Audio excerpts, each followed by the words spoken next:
Welcome back. All right, I want to talk about Macklin Celebrini. Yep, the probably number one draft pick. It seems like as the year goes along, it's becoming less and less of a probably and more of a so he's going to be the number one draft pick. Macklin Celebrini, there's a lot of hype around him. It's not Bedard level, and I feel like there's a need to say it's not quite Bedard level, but it feels like Celebrini's stock's only improved since the season started.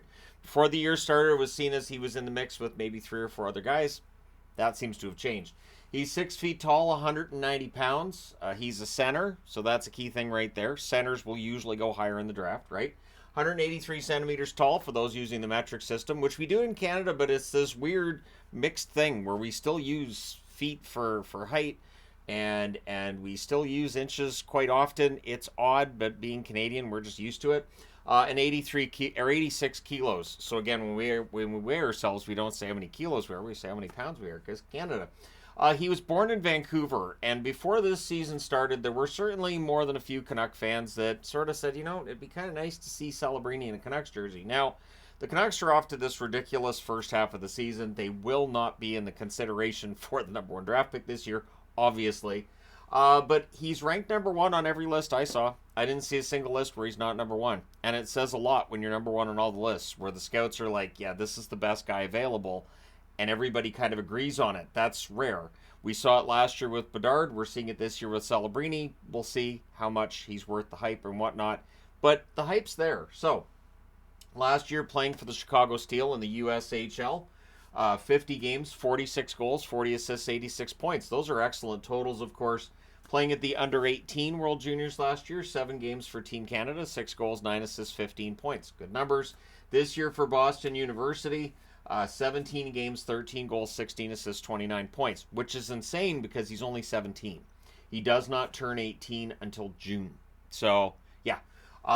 World Juniors this year, 5 games, 4 goals, 4 assists, 8 points, and as the tournament went along, it was pretty obvious he was the most important player on that Canadian roster. And again, it says a lot to the fact that he's not drafted yet, and he's getting all that ice time and all that responsibility. So he wins people over. The more you see of him, the more you like him. He is very likely going to need to add strength. The one thing that I did see was before he plays in the NHL, he's probably going to have to add some weight, fill out a little bit. But again, he's 17. Of course he will. So yeah, again, he turns 18 in June, and we'll see whether or not he makes the NHL right away. It is one thing that might lead to a little bit of an asterisk of maybe he doesn't play in the NHL right away. Maybe he ends up needing more time at Boston University, right? But either way, whether he goes pro right away or not, a lot of hype. So his brother Aiden was drafted by the Vancouver Canucks late in last year's draft, and I know that perked up some ears too, like, well, Aiden Celebrini, and then if they can get Macklin too. Aiden doesn't quite have the ceiling that his brother does, but I'll be interested to see if he does come up and play for the Vancouver Canucks at some point. He's not signed either, so I could just throw out there too, Aiden's not signed at this point. He's playing at Boston University too. So Macklin is seen as an excellent skater, and the expectation is that he will become an even better skater once he's filled out, once he's got that extra strength. It's one of those things that you have to take into consideration when you're drafting a player is the fact that they're not 100% finished with their development yet. This is why you end up with guys who end up being surprises late in the draft that they come through, and players who maybe what they are in their draft year is what they are 5 years later, and so that expected growth doesn't necessarily happen. But in Celebrini's case, yeah, that growth's definitely, I think, going to happen. He's seen as being good in traffic, a quick thinker, and this is very important in today's NHL where a lot of the game is along the boards. He's seen as being good, being able to adapt to tough situations, turnovers and that side of things. Very creative with the puck. Regularly dazzles people with the moves he makes out on the ice, which is, again, if you're going to be a top prospect and get a lot of eyeballs on your game, that's important. Good effort and the speed coming back and playing back. And it feels like that's given more weight now than it was for prospects a generation ago. So he's got good effort. He's good at both ends of the ice. That's important, and again, it feels like that's become more and more of a thing with superstar players now. It used to be just go out there and score, and don't worry about coming back and playing the defensive side of things, but that's changed. Now, one thing I wanted to talk about here, too, is his dad. His dad is a part of the Golden State Warriors organization, and he is respected by the players and everybody else. So since the Golden State Warriors have had ties to the San Jose Sharks, I have a Golden State Warriors themed San Jose jersey. It's one of those ones that they hand out for free at games.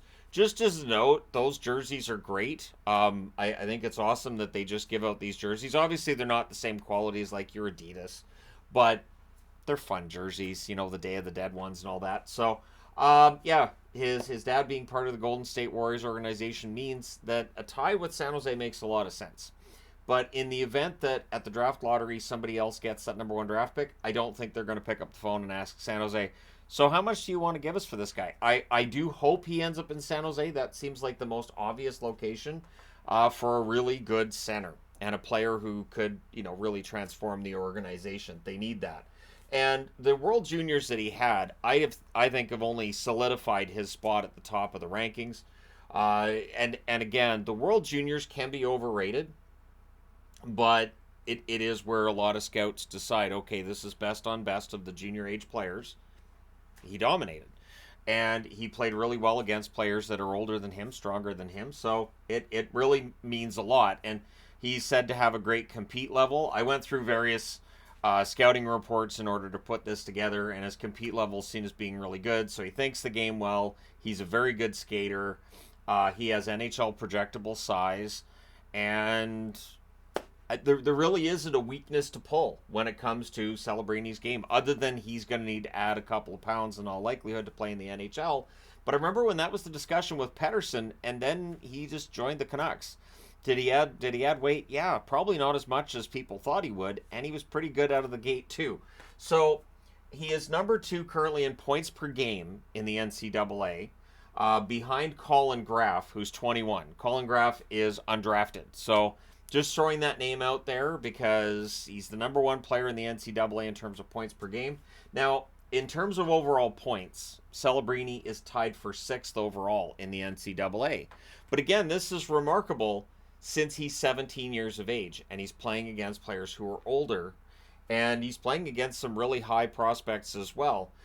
So Celebrini's game, definitely going to be one that we see him in the NHL sooner rather than later.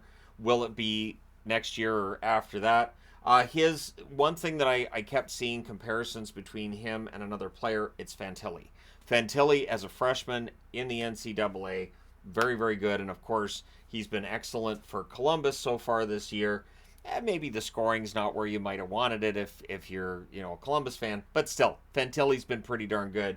And the expectation is that Fantilli's going to be a face of that franchise for a long time to come. And Columbus is a team that's going to be in the mix for potentially 1st overall this year too. So for Celebrini, I guess the question I have is this.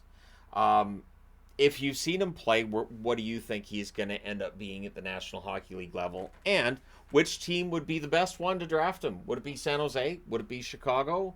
Would it be Columbus? Or what about Anaheim? Anaheim, a team that's got a lot of good forwards, and they just picked up Cutter Gauthier as a prospect, and if you add Celebrini to that list, it should be interesting. So let me know your thoughts in the comment section below, as always. Don't forget to hit like and subscribe if you haven't done so already. Thank you guys so much for all your support. I will talk to you again soon.